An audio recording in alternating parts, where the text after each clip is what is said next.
Greetings, my name is Aram Abbas and I am a medical student at Damascus University, Faculty of Medicine.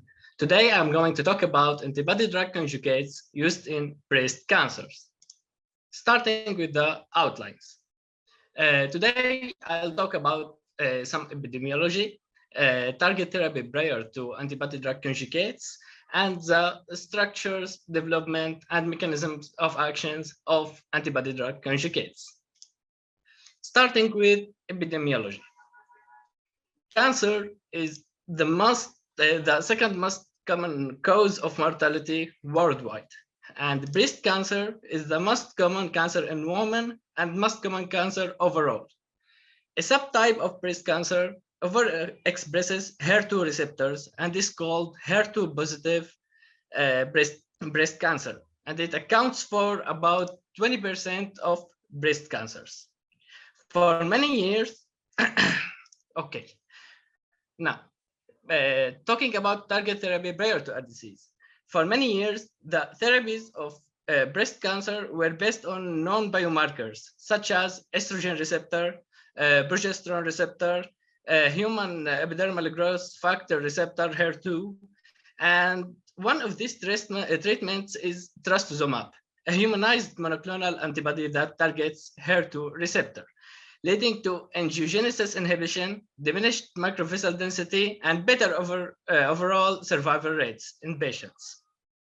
However, resistance to trastuzumab has been reported, in addition to several severe adverse effects, such as cardiac toxicity.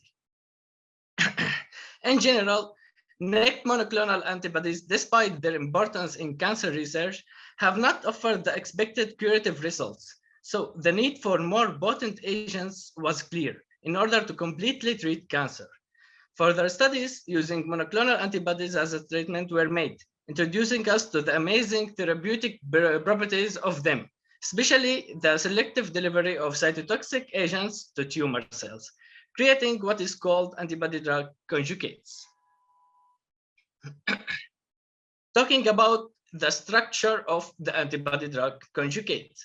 First of all, it's made of a monoclonal antibody, which binds the ADC to a specific tumor cell surface protein. The antibody should bind the tumor cells with high avidity and have little cross-reactivity with healthy cells, so that it does not affect them. All the antibodies developed or currently in the clinical trials are immunoglobulin G. Taking advantage of that, they contain multiple native sites for conjugation and can be modified for additional reactive sites. Most of the ADCs are built on IgG1 scaffolds because the antibody-dependent cell-mediated cytotoxicity and complement-dependent cytotoxicity are much stronger in IgG1 and IgG3 than IgG2 and IgG4. The second component of the ADC is the linker, which is a chemical spacer between the cytotoxic drug and the monoclonal body. It's usually stable in the circulation, but most of the linkers are easily displaced inside the cells. The third component is the cytotoxic drug. The cytotoxic compounds are divided into two main categories. Microtubule inhibitors and DNA damaging agents. There are also other small molecules under investigations. All the cytotoxic compounds used in the ADC structure must have higher toxic potency compared with standard chemotherapeutic agents, be able to kill cancer cells by induction of apoptosis, have a suitable functional group for linkage to an antibody, and be soluble in aqueous solutions to enable the reaction with antibodies. The next point I'd like to talk about is the development of generations of antibody-drug conjugates. The first generation had non-cleaved linker, which made them less potent than the parent drug. Whereas the second generation used monoclonal antibodies, which increased the selectivity of the drug. The third generation had site-specific conjugation, which made them the most potent between the three groups. Now, talking to the next part, which is the mechanism of action of these drugs. There are mainly two mechanisms of actions. The first one is called the classical mode of action. In this mode, the monoclonal antibody binds to the receptor expressed on the cells of the tumor and gets internalized by endocytosis.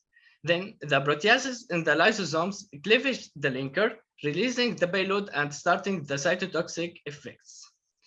The second mechanism of action is bystander killing effect.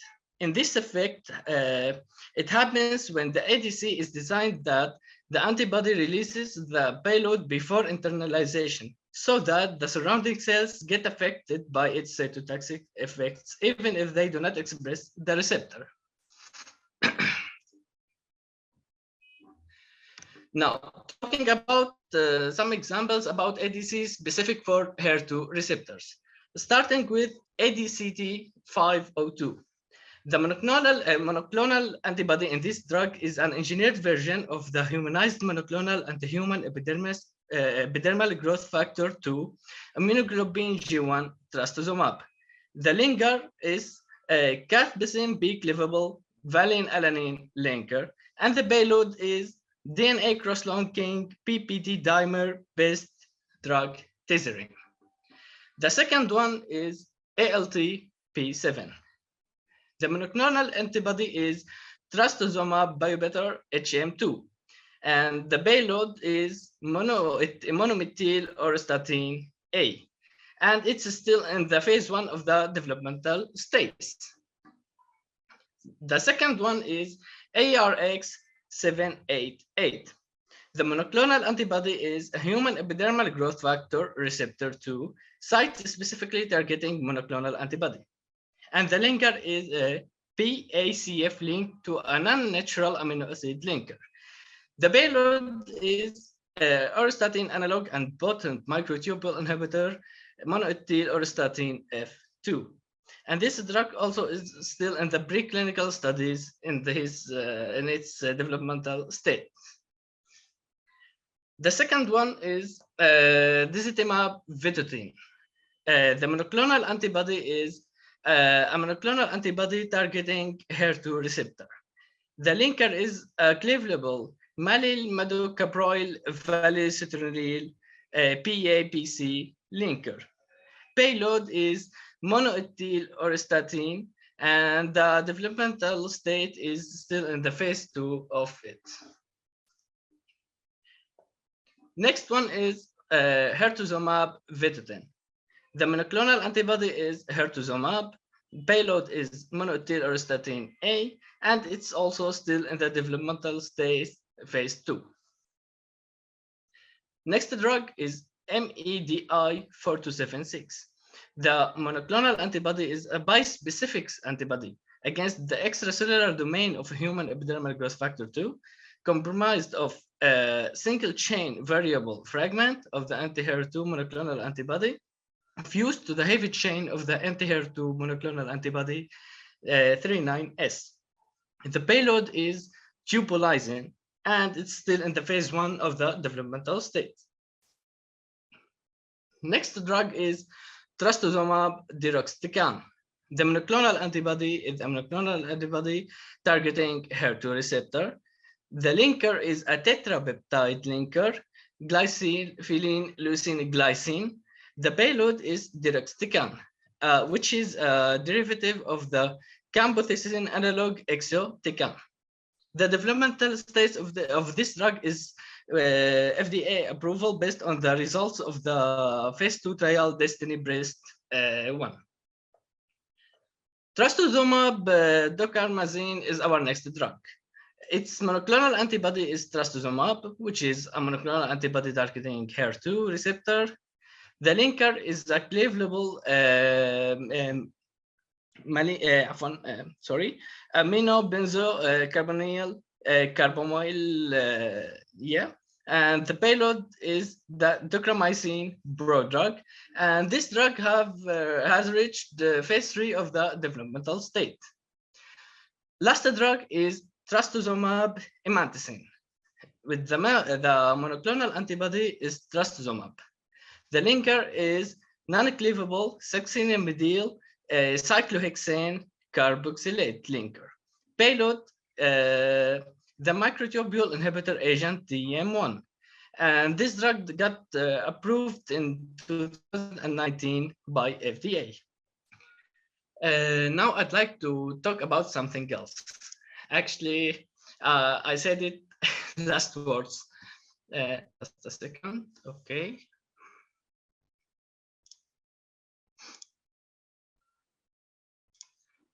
Actually, I would like to thank you for this great opportunity.